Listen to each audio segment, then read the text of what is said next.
such as nutrition. Nutrition के अलावा respiration, इसके अलावा ट्रांसपोर्टेशन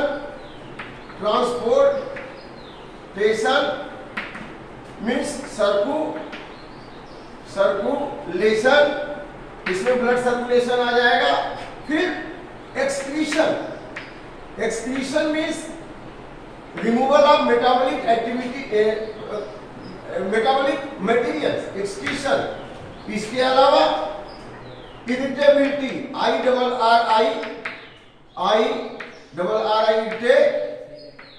इरिटेबिलिटी, इसके अलावा इरिटेबिलिटी के अलावा ग्रोथ के अलावा रिप्रोडक्शन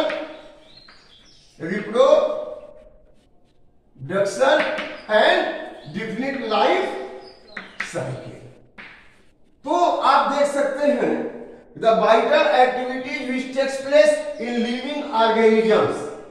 लिविंग ऑर्गेनिज्म में जितनी सारी वाइटल एक्टिविटीज हो रही हैं उन्हीं को हम लाइफ प्रोसेसेस कहते हैं। ये लाइफ प्रोसेस जरूरी है सरवाइव करने के लिए, ग्रोथ करने के लिए, एग्जिस्टेंस के लिए।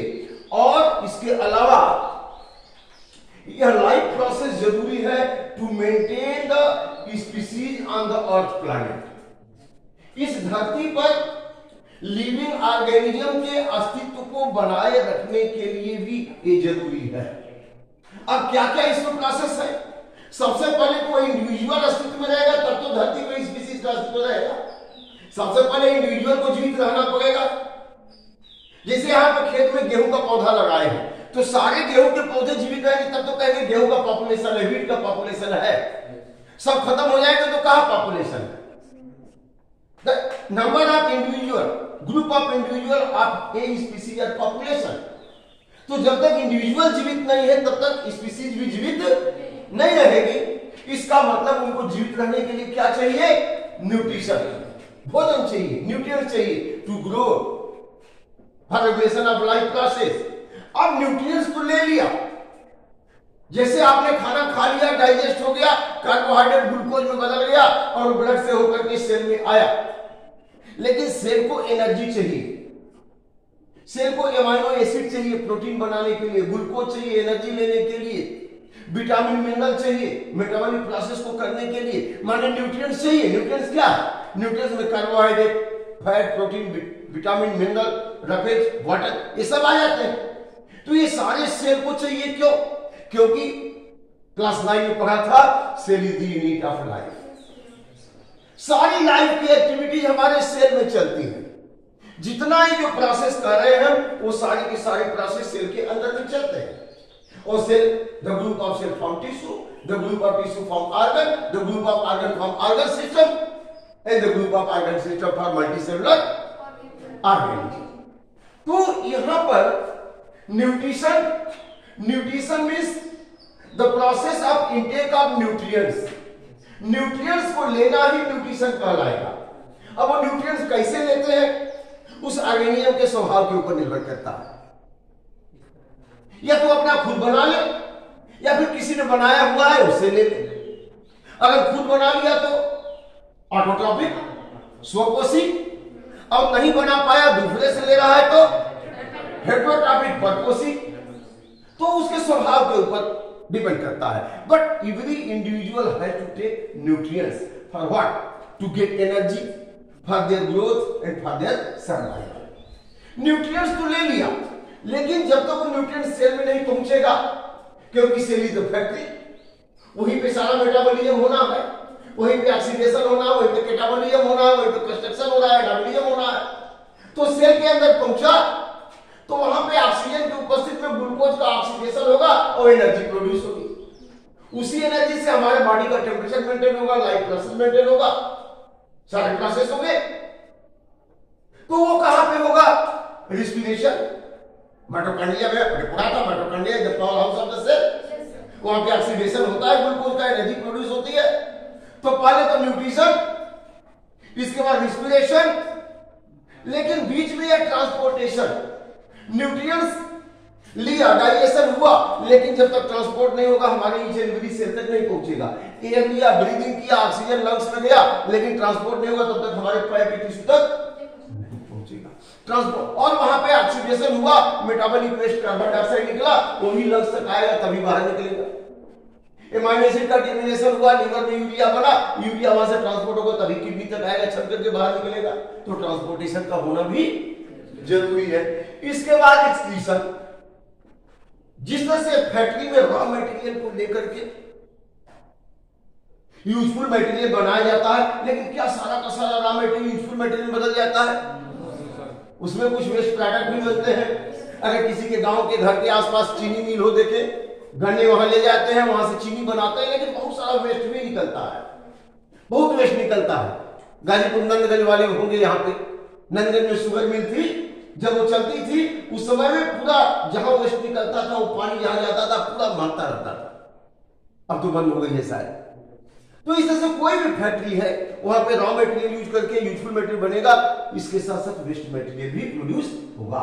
हमारा सेम भी फैक्ट्री है, वहां पे अमाइनो एसिड गया, ग्लूकोज गया, ग्लूकोज का ऑक्सीडेशन हुआ, एनर्जी बनी, लेकिन कार्बन डाइऑक्साइड रिलीज होगी। अमाइनो एसिड का डिमिनेशन हुआ, वहां पे एमिनो ग्रुप हटा और यूरिया बनेगा। अब यूरिया टॉक्सिक है, CO2 टॉक्सिक है, इसको बाहर निकालना जरूरी है।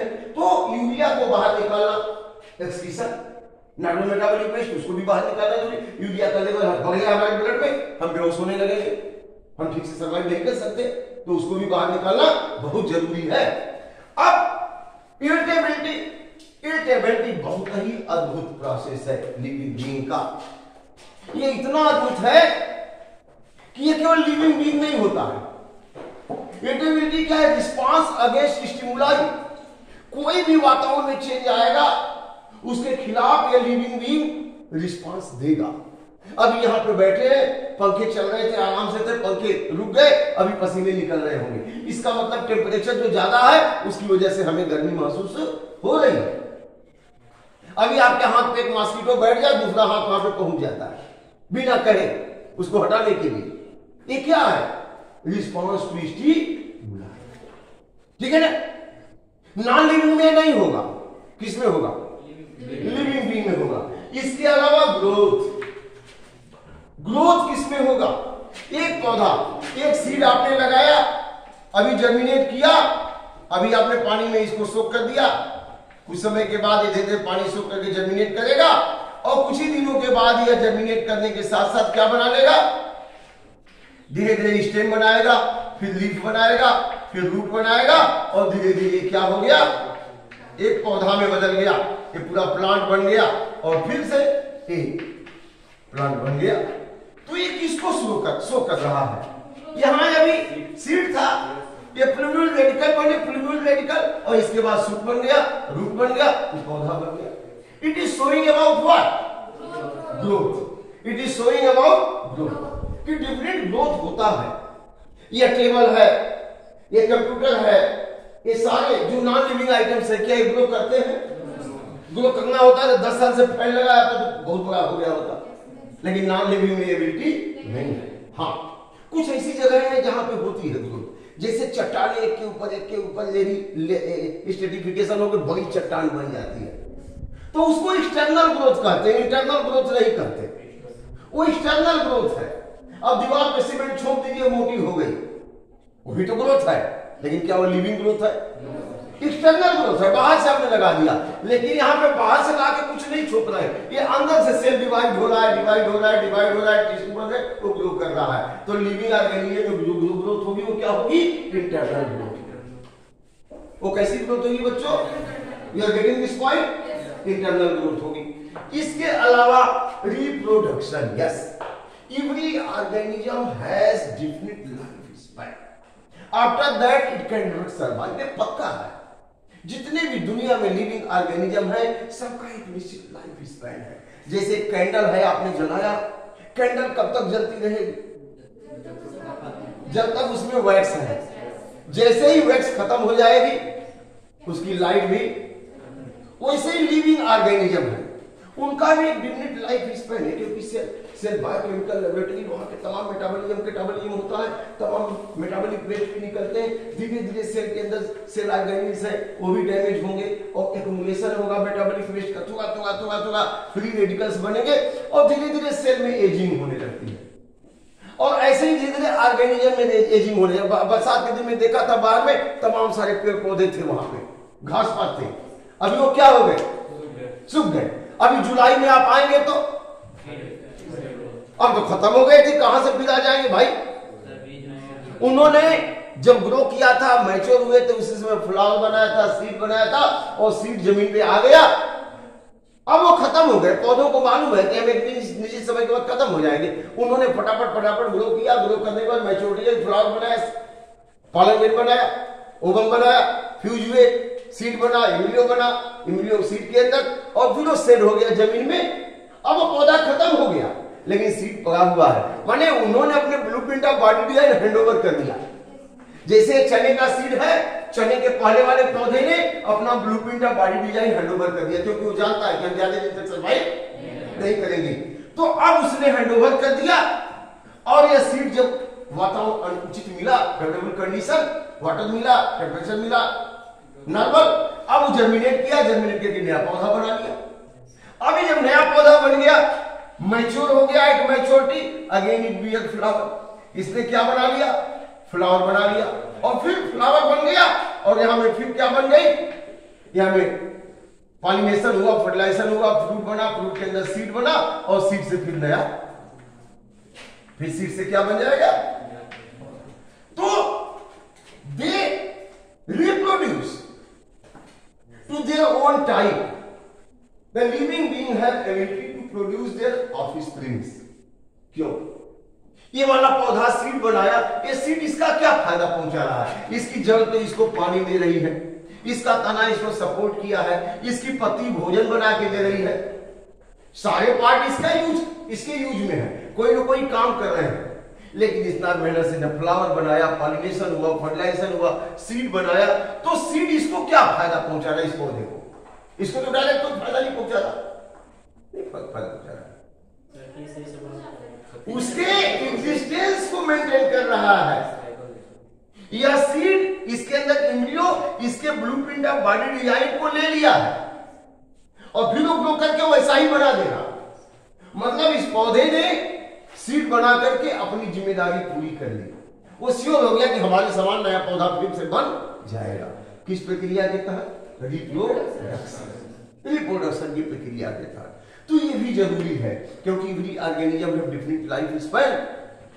एक निश्चित समय के बाद वो नहीं रहेंगे तो धरती जीवों से विहीन हो जाएगी, लेकिन ऐसा नहीं है। Nature has given their unique ability life process to the each and every living organism so they can produce their own time, अपने समान संतति को बना सके, so they can maintain their existence on the earth. That is clear. तो इस तरह से इसी एबिलिटी के कारण में इतने सारे जीव जगत आपको चारों तरफ दिखाई दे रहे हैं। अगर एबिलिटी नहीं होती तो क्या होता, खत्म हो जाते, देखने के लिए नहीं मिलता। तो आज हमें जो अनाज मिल रहा है खाने को, जो दालें मिल रही हैं, जो फ्रूट मिल रहे हैं, अगर ये भी प्रोडक्शन प्रोसेस नहीं होता तो क्या हमको गेहूं, चावल, दाल, सब्जी, फ्रूट मिल पाता? नहीं मिलता ना। ये पौधे अपने रिप्रोडक्शन के लिए बनाते हैं, सीड में भोजन इकट्ठा कर देते हैं कि आगे वो सीड जर्मिनेट करके नया पौधा बनाएगा। लेकिन किसान फार्मर बहुत ग्रेट है, वो इतना ज्यादा प्रोड्यूस करते हैं कि सारी दुनिया का पेट भर रहे हैं, सबको भोजन दे रहे हैं, है ना। तो ये एक ऐसा प्रोसेस है जिससे परपेचुएट होती स्पीसीज की संख्या बढ़ती है, स्पीसीज की संख्या बढ़ती है और उस स्पीसीज में इंडिविजुअल्स की संख्या बढ़ती है। In a species, the number of individuals are increasing due to what? Due to this life process. तो यहाँ पर reproduction and after that the definite life cycle. Definite life cycle. Definite life cycle. Definite life cycle का मतलब each and every individual have definite life cycle. At first, they will take birth. Then they will grow, get maturity, and again reproduce. then produce their own type. This seed germinates, produce plant, get mature, again produce seed, again seed germinates and produce similar type of plant. This is what?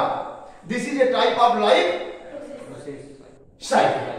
Life cycle, जीवन चक्र। जीवन चक्र का मतलब यह है कि यहां पे सपोज कर दीजिए, here is one frog, this frog grows, get maturity in the rainy season, male and female, they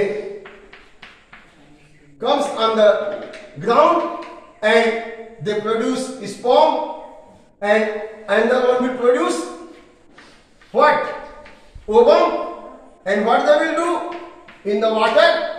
This sperm and ovum fuse, and when the sperm and ovum fuse, then form zygote, and zygote undergo cleavage, then form what? Then form tadpole, tadpole, and tadpole then get converted into again it get converted into frog, again get करोगे, थोड़ा tell रहेगा, जैसे भी tell गल जाएगा, फिर किसमें बदल जाएंगे? फ्रॉग। तो देखा कि आपने देखा कि ये मेल फीमेल बने, इसके बाद स्पर्म ओवम रिलीज किया, वो फ्यूज हुए, जाइगोट बना, टेडपोल बना, फिर लार्वा, इसके बाद फिर धीरे धीरे एडल्ट में बदल गए। So they have different life cycle. ऐसे ही चाहे प्लांट हो चाहे एनिमल हो, सारे में यही होता है, इवन ह्यूमन बीइंग में भी यही है। This is a unique process to maintain the existence of the organism on the earth planet. अगर यह प्रोसेस नहीं है तो धरती पर जीवन का अस्तित्व नहीं होगा। ये सब जरूरी है उस इंडिविजुअल के लिए, nutrition, reproduction, transportation, excretion, irritability, growth, ये सब उस इंडिविजुअल के लिए जरूरी है, लेकिन ये दोनों उसके स्पीसीज के लिए, उसके पॉपुलेशन के लिए, उसके एग्जिस्टेंस के लिए, ताकि उसका एग्जिस्टेंस बना रहे धरती पे। अगर ये नहीं है तो उनका एग्जिस्टेंस धरती पे नहीं है। लेकिन ये केवल एग्जिस्टेंस के लिए ही है, इसको अन्यथा नहीं लेना है। जितने भी पेड़ पौधे हम देखते हैं, फ्लावर वाले प्लांट उगाते हैं, खेतों में कोई नई फसल होती है, उसको ले जाके पहले अपने गार्ड को ऑफर करते हैं ना? क्यों करते हैं? इसलिए करते हैं कि ऐसे ही पल्लवित होते रहे, ऐसे ही पुष्पित होते रहे, ऐसे ही डेवलप होते रहे, ताकि दुनिया में जीवन का अस्तित्व ऐसे ही बना रहे। ठीक है ना? तो एक यूनिक प्रोसेस है, और यह केवल इसीलिए दिया गया है ताकि वो अपनी अगली पीढ़ी बना सके, इसके अलावा कुछ भी नहीं। तो all this process are the life process and these are vital activities. Why? Because they are only and only found in express in living. Okay, that is clear now? हाँ बोलिए।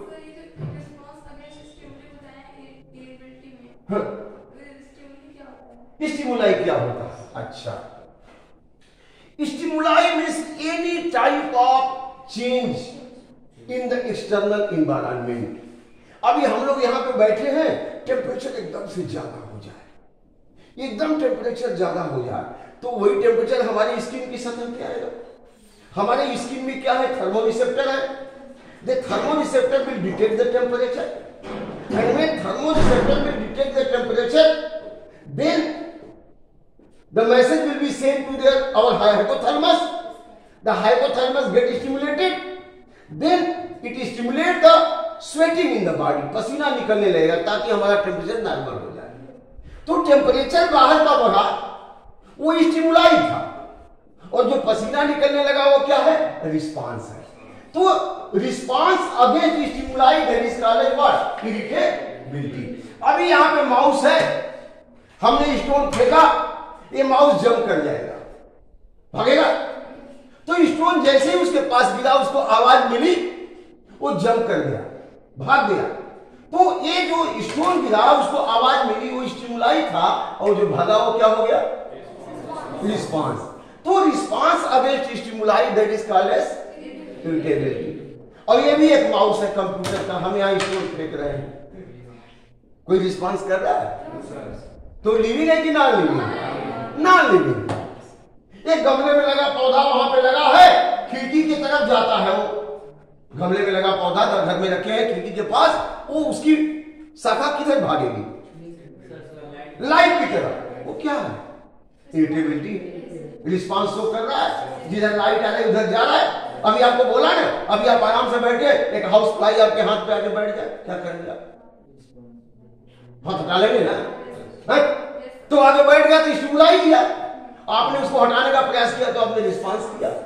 तो responses against stimuli, that is called as irritability. आपके कान में, आपके बगल में friend आपकी है, आपको कहा यू आर वेरी गुड, आप खुश हो गए, वो भी एक प्रकार का इरिटेबिलिटी है। आपको कहा very good, you are very good, आपको अच्छा लगा, आप खुश हो गए। आपको कुछ अटपटा कर दिया कान में, गुस्सा में आ गए, तब वो भी एक प्रकार का इरिटेबिलिटी है। अब इस टेबल को आप गुड कहिए चाहे बैड कहिए, उसको क्या पता है, लेकिन living being they will show response against stimuli, that is called irritability. ठीक है, आप रास्ते में चल रहे हैं, अचानक से नीचे स्पाइन है, पैर में लग गया, पैर अचानक उठ गया, ये क्या? इरिटेबिलिटी। इसको रिफ्लेक्स एक्शन कहते हैं। ये भी रिस्पांस टू स्टिमुलाई है, ये सब रिस्पांस टू स्टिमुलाई। ठीक है, अभी आप धूप में निकलते हैं हाउस जाने के लिए, जैसे ही बाहर निकलते हैं अपनी कॉपी किताब अपने सर पे रख लेते हैं, कहां धूप न लगे, धूप न लगे, है कि नहीं? तो जो भी वातावरण में परिवर्तन होते हैं उसके प्रति इंडिविजुअल कोई भी रिस्पांस करता है, that is irritate. It is clear? ये केवल किसमें होता है? लिविंग ऑर्गेनिज्म होता है। तो बच्चों सबसे पहले हम लोग बात करेंगे आज न्यूट्रिशन।